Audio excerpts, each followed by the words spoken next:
BRO के पुल बनने से दलित परिवारों के सामने बेघर होने की समस्या बहुत बड़ी विडंबना है राजकाज की प्रणाली में। इससे कई बार तो ऐसा लगता है कि गरीबों के लिए ना तो कोई सकारात्मक नीति और न ही कोई भेदभाव के लिए कहीं भी जगह बची हुई है। शायद गरीब की किस्मत में दर दर भटकना ही लिखा है।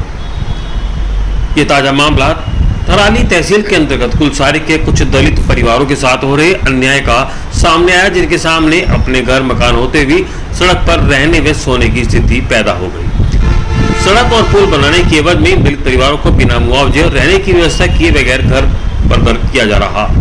यह बड़ी अफसोसजनक विडंबना है। दरअसल कड़बड़ियाग ग्वालदम बैजनाथ अल्मोड़ा राष्ट्रीय राजमार्ग पर पिछले वर्षों से चल रहे चौड़ीकरण कार्य के कारण कुलसारी बाजार के पास नया और बड़ा मोटर पुल बनाने के पास से उसके पास रहने वाले दलित परिवारों के आवासीय मकानों को सड़क के तोड़ा जाना है, जिससे कार्रवाई बीआरओ ने शुरू भी कर दी, परंतु गरीब दलित परिवारों के घर तोड़ने से पहले न ही उनको मुआवजा दिया जा रहा, न ही उनके लिए कोई वैकल्पिक व्यवस्था की गई। जबकि प्रभावित परिवारों को कहना है कि उल्टे बीआरओ उनको घर खाली करने का मौखिक अल्टीमेटम दे दिया गया।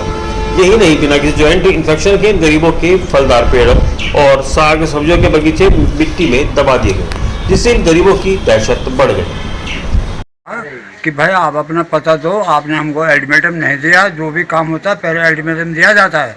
उनने कहा कि हमने 122 आदमी की रिकल्ट बना के तुम्हारे तहसील में भेज रखा है। मैं तहसील में आया तो उन्होंने कहा कि नहीं, यहाँ कोई लेखा जोखा नहीं है। मैं फिर कुलसारी गया, मैंने उससे पूछा कि भाई तुम कह रहे थे झूठ, एक अफसर होते तुम, और तुमने हमसे झूठ बोला कि तुम्हारे 122 आदमी की लिस्ट बना के हमने वहाँ भेज रखे। हम वहाँ गए, वहाँ एक का भी नाम बराबर नहीं है। और हम आपको कहा हमने कि भाई लिख के दो हमको, आपने जो आदेश बनाया है हमारे लिए लिख के दो, हम अपने मजिस्ट्रेट के पास ले जाएंगे। तुमने उसके लिए कहा कि गोचर चले जाओ। हम गोचर जाएंगे, किसके पास जाएंगे?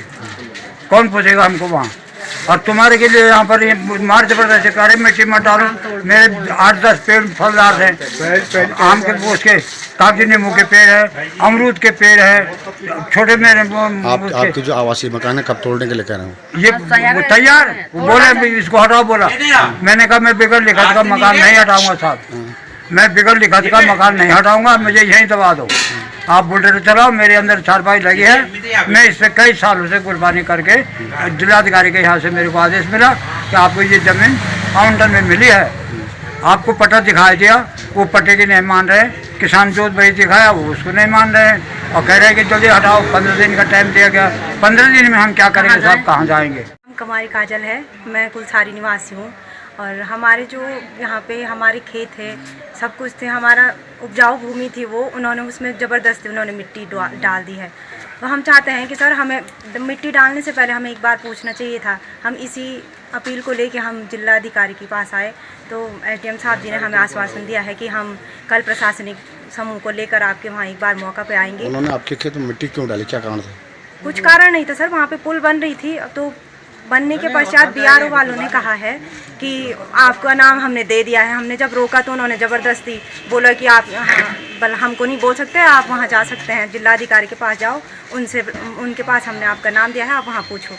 तो हमने कहा सर हम आज यहाँ आए तो हमारी कोई अपील ही नहीं थी, यहाँ हमारी समस्या का कोई समाधान ही नहीं। मकान सुरक्षित है? मकान सुरक्षित है, पर लेकिन उसके जो मलबे डालने से हमारे मकानों पे दरारें पड़ी हैं, टूट रहे हैं, वो तोड़ना भी चाहते हैं। क्या तोड़ना चाहते हैं? मकानों को।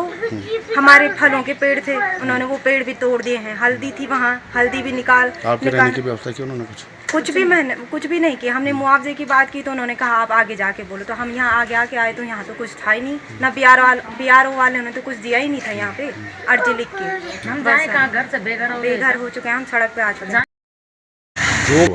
साहब हमारे घर जो है पूरा उजड़ रहा है, ठीक, और उनने 14 दिन का टाइम दे रखा है और पैसों के लिए बोल रखा है 1.5 महीने के बाद पैसा मिलेगा। घर से बेघर होने आ गए हम। साहब ने ऑर्डर दे रखा है कि कल मौके पे हम आपके पास आएंगे, मौका करेंगे आपका। अब आते नहीं आते ये कोई पता नहीं है। 4 महीने से मैं अभी परेशान हूँ, 1 साल होने वाला है, तब तक मेरी कोई सूचना जारी नहीं हुई। आज सूचना जारी हो रखी है, बोल रखा है साहब ने कल आपका मौका हो जाएगा। अब देखो साहब आते ही नहीं आते हैं। बाकी हमारे पास कोई चारा नहीं है, बेरोजगार है, सारे परिवार नादान परिवार है मेरे। साहब उनने आप खुद व्यवस्था कर, मैं कहाँ करूँगा साहब अपनी व्यवस्था? किसने कहा? ब्यौर जो साहब आ रखे थे, 3 साहब हैं, उन्हें मना कर हम कोई व्यवस्था नहीं, अपना आप स्वयं व्यवस्था, मैं कहाँ जाऊँगा साहब? अभी मेरा तो कोई भी नहीं, ना भगवान है और ना द्वार है, ना देव द्वार है मेरा, बाकी कोई नहीं है साहब। मेरा आपसे निवेदन है कि मेरा भला